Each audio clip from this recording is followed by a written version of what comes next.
The bills trembled slightly in her hand as she reached across the counter. The morning light from the diner's wide windows fell softly on her red uniform, casting a warm glow over a moment that wasn't supposed to matter, but somehow did. The man on the other side, wrapped in a torn jacket, kept his eyes lowered, as if afraid the world might reject him again. For a second, no one spoke. Only the faint hum of the coffee machine and the quiet clatter of dishes filled the space between them. Then she exhaled almost silently and placed the stack of $100 bills into his hesitant hands. His fingers barely touched hers, yet something unseen shifted, like two lives brushing against each other in the smallest, most unexpected way. Her name was Claire, a waitress in Chicago trying to outrun her own hidden pain. He was Daniel, a homeless man carrying far more than the weight of the streets. Neither of them knew that this simple gesture, this small act of kindness, would unravel secrets, awaken old wounds, and rewrite the path of a life that had been slowly fading. Before we begin this emotional story, tell us in the comments from which city you are watching, and don't forget to leave your like to keep following us. Claire stepped out of the diner for her 10-minute break, the cold Chicago air sliding under her uniform like a warning. She rubbed her arms, trying to quiet the tremor that came not from the weather, but from the choice she had made minutes earlier. The image of Daniel's hands tightening around the money lingered in her mind, as sharp as the sting of winter on her cheeks. She leaned against the brick wall, eyes drifting toward the alley where deliveries came in. Steam rose from a ventilation grate, curling around the dumpsters and disappearing into the gray sky above. A delivery truck rumbled past, splashing slush onto the curb. Claire barely noticed. Her thoughts were spiraling. Inside, everything had felt simple. Give the man the money, help him survive the week, walk away. But now, with distance and silence, doubt crept in. Rent was due in 9 days. Her mom's physical therapy bill sat under her mattress like a weight she couldn't lift. And Lucas, her younger brother, had texted last night asking if she could help him buy a new textbook. She closed her eyes. The kindness she offered Daniel had been instinctive, almost automatic, a memory echoing through her mother's voice, reminding her of the anonymous stranger who once helped them. But instincts didn't pay bills. "Claire!" Olivia's voice snapped her back. The door swung open and her co-worker poked her head out, the wind shoving her dark curls around her face. "You good? You look like you're trying to negotiate with the universe." "Something like that," Claire murmured. Olivia stepped outside, tugging her jacket tighter. "So, you actually gave him $1,000? Claire nodded, unable to fully meet her friend's eyes. "Girl," Olivia sighed, resting her back against the brick next to her. "You're kind, but you're also one rent increase away from homelessness yourself." "I know," Claire whispered. "I just saw something in him. Something familiar." Olivia studied her for a moment. "You're thinking about your mom again?" Claire didn't answer, but the silence said enough. The door chimed behind them, the distant sound of customers chatting inside. Olivia's voice softened. "Look, it was your choice. And yeah, maybe it was a crazy one. But if it came from the right place, then maybe it'll come back to you somehow." Claire exhaled slowly, watching her breath fog the air. "I hope so." A bus rumbled by in the distance, splashing through puddles. Claire pushed off the wall, forcing her shoulders back. Her break was over, but something in her chest felt like it had only just begun to unravel. The dinner rush hit harder than usual that night. Claire moved between tables like a tide pulled by obligation, her apron pockets heavy with coins, but her heart strangely hollow. Every time she reached for a coffee pot or a checkbook, Daniel's face flickered at the edge of her thoughts. Those tired eyes, that tiny hesitation as he accepted the money, the weight of the bills disappearing into his jacket. Around 9, the diner quieted. The neon sign outside buzzed with its familiar hum, casting a faint pink glow across the windows. Claire wiped down the counter, grateful for the quiet. The ache in her back hinted she'd been on her feet too long, but she didn't stop. Stopping meant thinking. The bell above the door chimed. She glanced up, expecting a late-night regular or someone craving pie. Instead, she saw a man leaning on the doorframe, thin, shivering, folding his arms around himself like armor.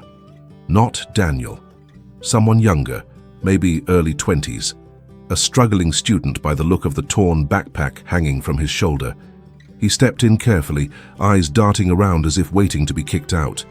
"Can I, use your restroom?" he asked, voice cracking. Olivia, passing by with a tray, answered before Claire could. "Bathrooms for customers only," she said automatically, company policy drilled into them. Claire hesitated. The boy's shoes were soaked, his eyelashes clumped with melted snow. She recognized the same shame she had seen in Daniel. "It's fine," she said, ignoring the rule. "Go ahead." The boy nodded gratefully and rushed toward the back. Olivia raised an eyebrow. "You're breaking all the rules this week." "Some rules deserve it," Claire replied softly. When the boy returned, he paused by the counter. "Thank you," he said. "Really, I haven't been able to warm up all day." Claire poured a cup of hot water and slid it toward him. "Sit. Warm your hands." He obeyed, cupping the mug as if it were gold. "You're kind," he murmured. She forced a small smile. "Not always." "Kind enough," he said. The words lingered in the air, stirring something deep inside her.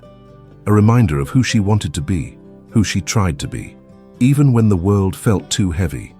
After he left, Claire locked eyes with Olivia. "What?" Claire asked. Olivia smirked. "Nothing. Just watching you quietly save the world again." Claire rolled her eyes, but the warmth settled in her chest this time. Yet when she finally stepped outside after closing, the cold wind slapped her with the truth. Kindness didn't erase fear.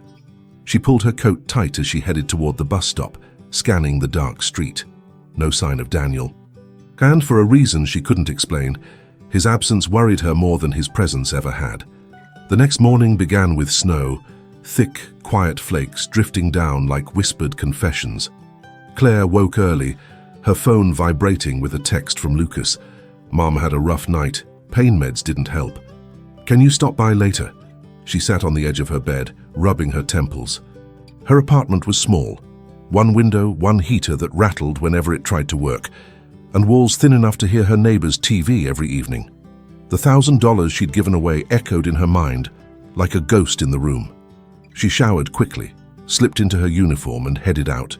The city felt slower under the snow, muffled in white silence. When she reached the diner, the streets were nearly empty.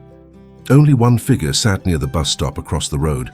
A bundled silhouette hunched forward, almost motionless. For a moment she thought it might be Daniel. Her heart jolted. She crossed the street carefully, boots crunching through the slush. But when the figure lifted his head, it wasn't him. Just another man waiting for a ride, eyes tired but unfamiliar. Claire exhaled slowly and turned back toward the diner. Hours passed. Customers came and went. Snow melted into puddles. The neon sign flickered. Olivia cracked jokes. The cook complained about supply shortages. Life moved in its steady rhythm. Then, around 3 in the afternoon, the low TV mounted on the wall caught Claire's attention. The local news displayed footage of flashing lights, firefighters pulling hoses across a street, smoke pouring from a 2-story brick building. A headline scrolled across the screen, "Homeless man saves child from burning apartment." Claire froze, the rag slipping from her hand. The reporter continued. Witnesses say the man, identified as Daniel Price, ran into the building after hearing a child scream from the second floor. He carried the boy out moments before part of the ceiling collapsed. Olivia turned toward the screen. "Is that—" Claire stepped closer. Breath hitched. The feed cut to an interview. Daniel stood in a hospital hallway, a bandage on his arm, his hair trimmed. He looked lighter, still weathered, but steadier. "I just did what anyone would do," he said. Claire's chest tightened. No, she thought, not anyone. Then the reporter asked, "What pushed you to act so quickly?" Daniel looked directly at the camera, eyes damp but clear. "Someone showed me kindness last week," he said. "Someone who believed I could still be more than what life turned me into. I guess I wanted to honor that." Claire's throat burned. Her hands trembled against the counter. Olivia whispered, "Claire, he's talking about you." The diner felt suddenly smaller, like all the air had been pulled out. Claire stood still, watching the screen as Daniel disappeared behind a sliding hospital door. Something had changed, not just in him, in her. That evening, Claire visited her mum's apartment, carrying a bag of groceries and a knot of emotions she couldn't untangle. The building smelled faintly of old carpet and lemon cleaner. She knocked lightly before letting herself in. Margaret sat on the couch, her legs wrapped in a blanket, face pale with exhaustion. But when she saw Claire, her tired expression softened. "Hey, honey." Claire placed the groceries on the counter and leaned down to hug her. Her mom's embrace was warm, familiar, grounding. "You saw the news?" Margaret asked gently. Claire froze. "Yeah, I did. People are talking about that man everywhere. Daniel, right? Brave soul." Her mom shook her head. "The world needs more stories like that." Claire swallowed hard. "Mom, I'm the one who gave him the money." Margaret blinked. "You?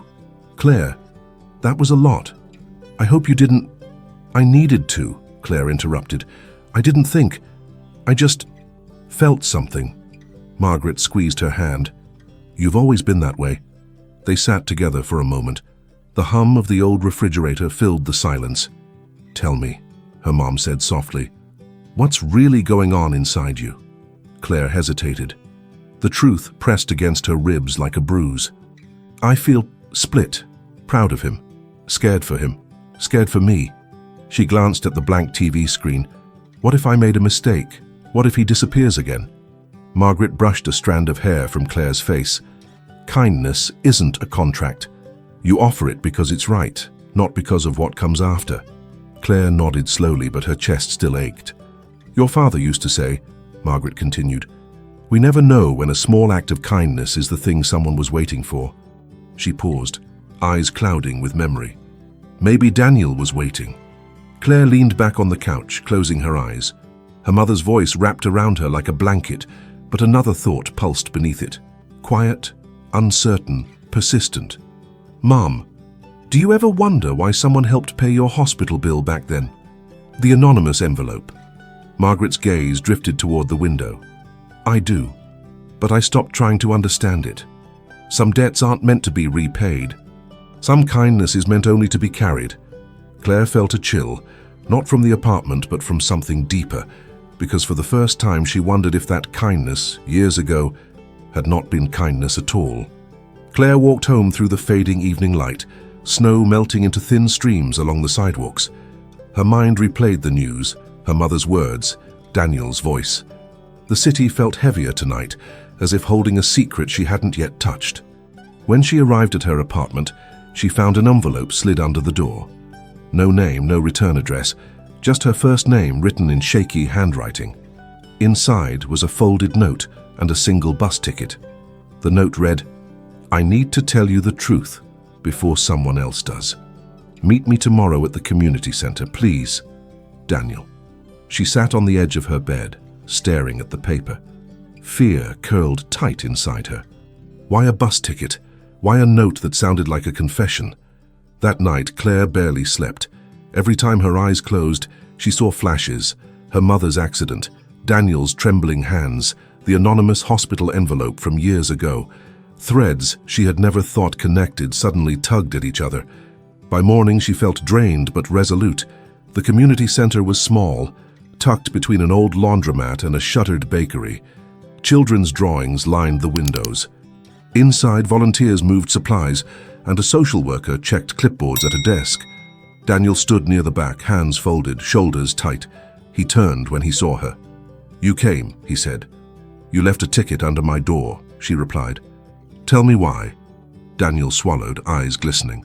"Because what I'm about to say might make you walk away forever." Claire's pulse quickened. "Say it." He lowered his gaze to the floor. "It's about your mother." Daniel gestured toward an empty room, its lights dimmed, chairs stacked against the wall. Claire followed, the door clicking shut behind them. The quiet felt dense, expectant. He took a breath that shook in his chest. "Claire, the night your mother was hit, I was driving." She stiffened instantly. "Stop." But he continued, voice trembling. "I was drunk, angry, lost. I didn't see her until it was too late. I panicked and I ran. I have lived with that guilt every day since." Claire's heartbeat pounded like a drum against her ribs. "Why tell me now? Why not disappear?" Because you gave me something I didn't deserve, he said. A second chance. A kindness I should have never been near.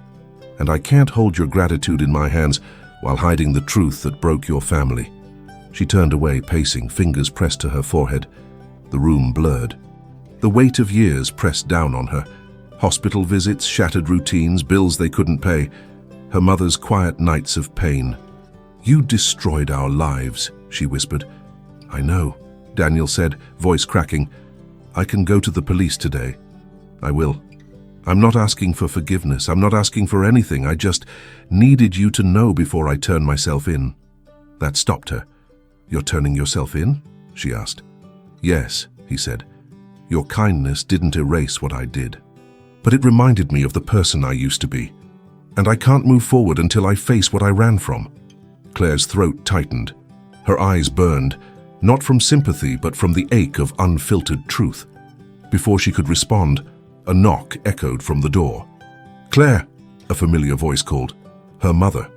Margaret stepped into the doorway, leaning lightly on her cane. Snow clung to her coat like scattered salt. Her gaze drifted from Claire to Daniel, and her jaw tightened. I hoped I'd find you here, she murmured to her daughter. Lucas told me you left early. I was worried. Claire's breath trembled. Mom, Daniel has something to... I heard, Margaret said gently. I'm not deaf, sweetheart. Daniel lowered his head. Mrs. Collins, I'm so sorry. Margaret studied him for a long moment, long enough that Claire felt her lungs straining. Then Margaret exhaled. I always wondered who it was, she said quietly. Not because I wanted revenge. Because I wanted to understand. Claire blinked. Mom, how can you be so calm? Her mother's eyes softened. Because anger kept me alive for a while, but kindness kept me going. She stepped closer to Daniel. You left an envelope at the hospital. I never knew who, but it helped us keep our home. It helped me walk again. Daniel's voice cracked. It wasn't enough. It wasn't forgiveness, Margaret said, but it was a start. She turned to Claire. You gave him a chance without knowing who he was. Now you know. And the question is, who do you want to be? Claire felt something break open inside her, a mix of grief, rage, compassion, and the faintest sliver of understanding. Daniel wiped his eyes. I'll go to the police now. Claire inhaled deeply. Not alone. Daniel froze. Claire, no. I'm not going to protect you, she said, but I'm not abandoning the person who chose to face what he ran from. Margaret nodded once, proud and sad in equal measure, and together the three of them stepped out into the falling snow. 3 months later, Chicago's winter began to thaw. The community center opened a new wing, small but warm, painted with bright murals created by local teens. A plaque hung near the entrance, for those who choose courage after regret. Claire stood beside her mother, watching volunteers set up tables for the opening event. Daniel wasn't there. He wouldn't be for some time. But the center had chosen to honor him anyway, not for the accident, but for the life he had saved, the truth he had faced, and the quiet change he had ignited. Claire visited him once a week. Sometimes they talked. Sometimes they sat in silence. And sometimes they shared memories of the people they used to be, broken, hopeful, afraid, healing. Margaret had forgiven him long before the legal process finished, an act of grace that stunned even the judge. Claire didn't call it forgiveness at first. She called it willingness, a willingness to see someone's full story, even the ugliest pages. The day the center opened, a group of children ran past Claire laughing, leaving wet footprints on the tile. One boy dropped his scarf. Claire picked it up, handing it to him with a soft smile. A small act of kindness, one she finally understood wasn't small at all. Her mother touched her arm. Something shifted in you, she whispered. I can see it. Claire nodded, eyes warming. Maybe in all of us. Outside, snow melted into clear water that flowed along the sidewalk, carrying pieces of winter away, making room for something new. And for the first time in years, Claire felt her own life stepping into spring. Thank you for staying with us until the end of this heart-touching story. Tell us in the comments which moment touched you the most.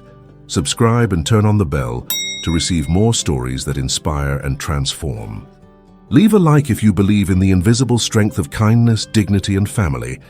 and thank you for being part of this community that believes in stories with soul.